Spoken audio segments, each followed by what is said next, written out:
कॉलेजला होतो तेव्हापासून हा ब्रिज रेडी होतोय. अजून काय झालेला नाही आहे. अजून किती वर्ष लागतं माहिती नाही, पण इथलं गर्दी हे कायम गर्दीच असतंय. खेड शिवापूरचे टोल नाका आहे आणि आपल्या गाडीत एकच लागत नव्हता. हे बसवाल्यांना कधी सुधारणार काय माहिती. ते त्यांना असं धरून येणं उभे केलं पाहिजे रस्त्यावर. दुसऱ्या गाड्यावाल्यांना किती ताप देत होते त्यांनाच माहिती.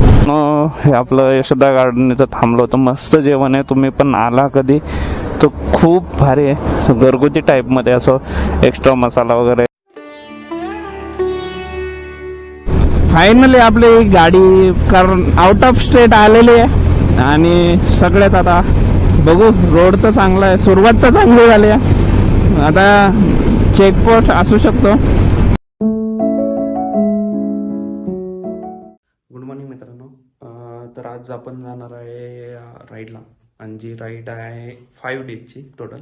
आपण इथून मागे 1 किंवा 2 डेजची राईड केलेली आहे आणि around 700 kilometre total round trip केलेली. पण आजची जी राईड आहे ते अराउंड 2000 किलोमीटरचे, जे की माझी आत्तापर्यंतची सगळ्यात मोठी राईड आहे. तर त्यासाठी खूप गोष्टी तयारी करायच्या होत्या. त्या आपण 4 महिन्यापूर्वी प्लॅन केलेले राईड आहे. आपले मित्र पण आहेत जे मुंबईवरून येणार आहेत सगळे आणि मी एकटा पुण्याचा आहे. जे आपण काय काय तयारी केलेली ते तुम्हाला थोडक्यात सांगतो. हा एक टॉप बॉक्स आपला आणि ती बॅग, हेल्मेट जे की इम्पॉर्टंट आहे, जॅकेट, शूज आणि नी गार्ड. इथून मागं आपण नी गार्ड यूज केले नव्हते कारण की जास्त मला तेवढी गरज वाटली नाही आणि सेफ होते रोड. पण आज आपण जे जाणार आहे ते आउट ऑफ स्टेट जाणार आहे, आउट ऑफ महाराष्ट्र जाणार आहे. त्यामुळे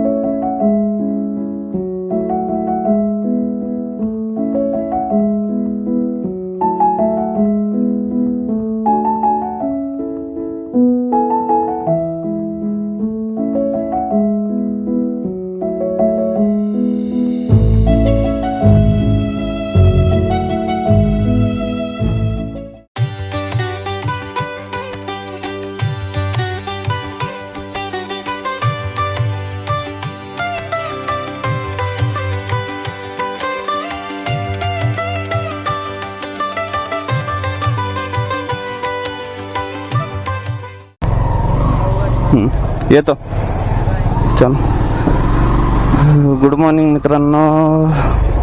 फायनली आपल्या 4 महिन्याच्या राईडला सुरुवात. वाटत नव्हतं पण थोडा लेट झाला कारण की आपले मित्र पण येणार होते मुंबईवरून. ते आलेले आहेत आता. त्यांना कॉल केला तर मी मग ते नवले ब्रिज इथं भेटणार आहेत आपल्याला. तर सगळे लांब राईड असेल तर आपल्याला खूप गोष्टी मॅनेज कराव्या लागतात. घेऊन जायचं म्हणलं की सगळं व्यवस्थित हे करावं लागतं. टॉप बॉक्स हे ते कपड्याचे बॅग वगैरे तुम्ही पण लक्षात ठेवा. जास्त गडबड करून काय उपयोग नाही. आज अराउंड 700 किलोमीटर आपल्याला राईड करायचे सुरुवातीला. तर रेग्युलरली आपण सकाळी पहाटे निघतो 4-5 वाजेपर्यंत. ते 5-6 तासाची राईड असते आणि त्यात होऊन जातं सगळं. पण आता ही राईड आपली साधारण 14 तासाची, डबल म्हणलं तरी चालेल. तर त्याच्यामुळे थोडं सांभाळून आणि पूर्ण झोप घेऊनच निघावं लागतं. आणि त्यात आम्ही कॉलेजला होतो तेव्हापासून हा ब्रिज रेडी होतोय. अजून काय झालेला नाही आहे. अजून किती वर्ष लागतं माहिती नाही, पण इथलं गर्दी हे कायम गर्दीच असतंय. किती ट्राय करा. पंढरपूर कात्रज पंढरपूर हायवे हा भरपूर वर्ष काम चालू आहे. गर्दी आता सकाळचा वेळ आहे तर गर्दी नाहीये, पण जेव्हा तुम्ही संध्याकाळी 6-7 वाजता येताल, अरे बाप गर्दी, माणूस वैतागतो. मी इथून आता 15 मिनिटात आलोय हडपसर ते कात्रज. तर रात्री आपल्याला हाच पाऊण तास लागतो. मग तुम्ही विचार करू शकता किती वेळ आहे, किती वेळ लागतो. आपण नवले ब्रिजला क्रॉस केल्यावर थांबलेलं आहे सगळं.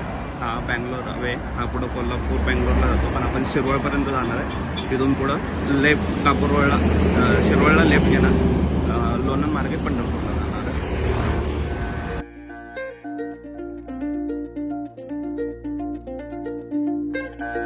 धीरे चलना है मुश्किल तो जल्दी ही सही, आँखों के किनारों में बहाने ही सही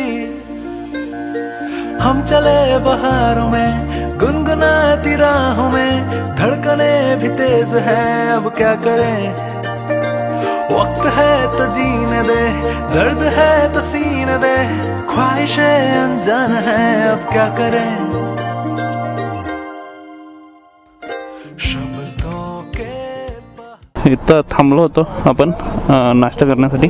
तर निघाले सगळ्या गाड्या वगैरे सगळे बसतात आहे. सिद्धेश भाऊ आहेत जे यूट्यूबर आहेत, वंडरवत सिद्धेश त्यांचा चॅनल आहे, तुम्ही त्यांना फॉलो करू शकता. खूप भारी भारी कंटेंट असतात. आता डबल कॅमेरा सेटअप केला आहे त्यांनी, एक समोर गाडीला माउंट केला आहे आणि एक याला. सगळं रोडचं काम चालू आहे बऱ्याच ठिकाणी आणि ओव्हरटेकिंग पण अवघड जात आहे. एकदा लेफ्टला एकदा राईटला रोड आहे, तुम्ही बघू शकता समोर.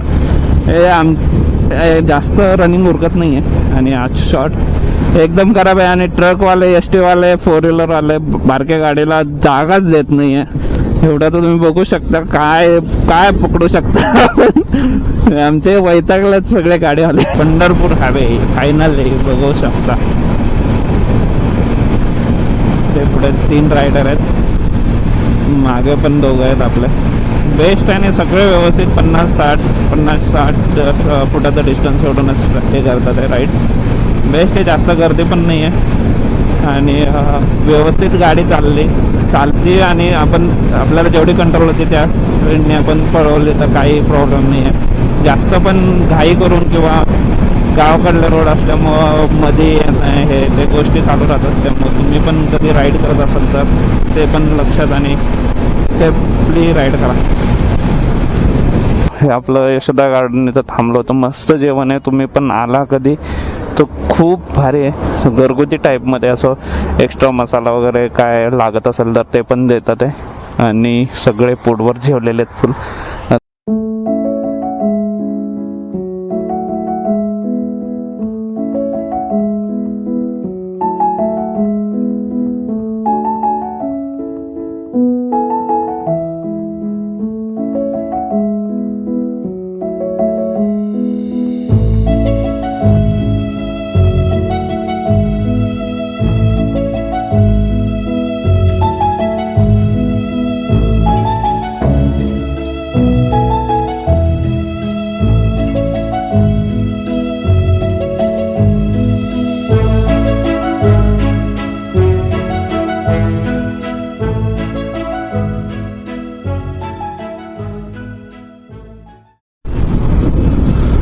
कर्नाटक बॉर्डर सुरू झालेले आहे आणि रोड पण चालू झालेला आहे. मस्त एक नंबर आहे.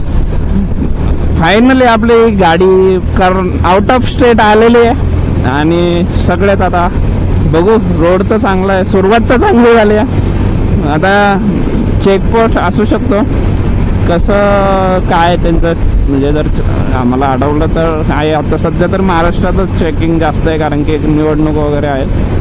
मला वाटत नाही की ह्याच्यात चालू असतील. 25 किलोमीटरला चहाचा प्लॅन ठरवलेला आहे. आता बघू. सगळे ते म्हणताय दादा की 25 किलोमीटर नंतर एक चहाचं बेस्ट ठिकाण आहे. बघू 20-25 मिनटं तर लागतील अजून. पाणी आणि ह्याचं चहाचं चालू होतं.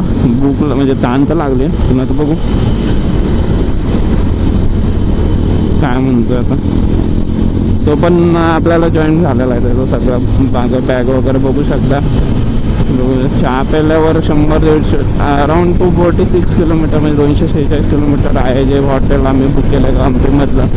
बदामीला जाणार आहे का माहीत नाही, पण बदामीला आमचा स्टॉप नाही आहे. डायरेक्ट स्टॉप आहे. आता बाईक साधारण आपण सकाळपासून 350 किलोमीटर आलो आहे पुण्यापासून. तरी यांचं जवळजवळ 450च्या आसपास झालेलं आहे. अजून 250 म्हणजे 700 किलोमीटर थोडक्यात कंप्लीट होईल त्यांचं. दादा आपल्याला आहे कर्नाटक गोकर्णपर्यंत आहे. बघू चहाला आता स्पॉट कसा शोधलेला आहे आणि काय तिथे गेलं चहाचा एक शूट घेऊ आपण. मित्रांनो आपण इकडून आलो विजापूर सोलापूर. आता आपण मागच्या साईडला विजापूरला जाणार आहे. इकडून सोलापूर रोडने आलो तर आता इथं थांबलेलं आहे अनिल चाय म्हणून ते आपल्या आदर्श भाऊंच्या भावांनी सांगितलं होतं जे 25 किलोमीटर आहे तिथं सगळ्या गाड्या लावलेल्या आहेत रोड वगैरे सगळे आता सरळ लावलेले आहे आता चहा प्यायला जाऊन.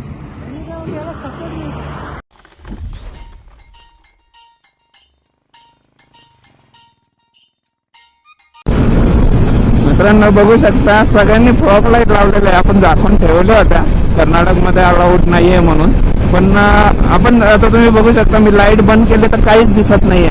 मागच्या सगळ्यांनी फॉग लाईट लावले म्हणून तेवढा तरी उजेड पडून जातोय, पण आता आपण जर फॉग लाईट लावले तर तेवढा तरी येल्लो साईड किंवा हे चेंज केला तर तेवढा तरी फरक पडतोय. पण एक जर लावला नाही तर काहीच नाही. काय असेल रूल्स वगैरे सिटीमध्ये वगैरे तर आम्ही ते बंद करायचं ठरवलेलं आहे. पण आता एक्स्ट्रा लाईट हायवेला पाहिजे, कारण की पुढला 4 व्हीलरवाला म्हणा किंवा ट्रक्सवाले लाईनच्या गाड्यावाले हे आपल्याला जुमानत नाही आहे आणि सरळ फुल लाईटमध्ये चालून जातात. त्यामुळे आम्ही जे रूल्समध्ये आहेत ते पाळू नक्की. आता साधारण 8 वाजलेले अजून आपल्याला 2 तास तर ट्रॅव्हलिंग आहे. 100 किलोमीटर आहे अजून हंपीला पोचायला.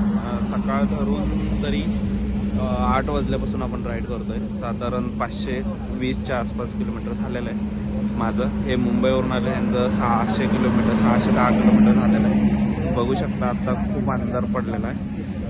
आपले 2-3 जे रायडर असतात मागं आहेत अजून 30 किलोमीटर आपल्या मागं आहेत. तर त्यामुळं बघू आता ते तर थांबलेलं आहे का आता बघू काय विचार करला अजून, कारण जेवण करायला पण काय बाहेर भेटणार नाही त्यापेक्षा रूमवरच घेऊन जायचं ठरलेलं आहे.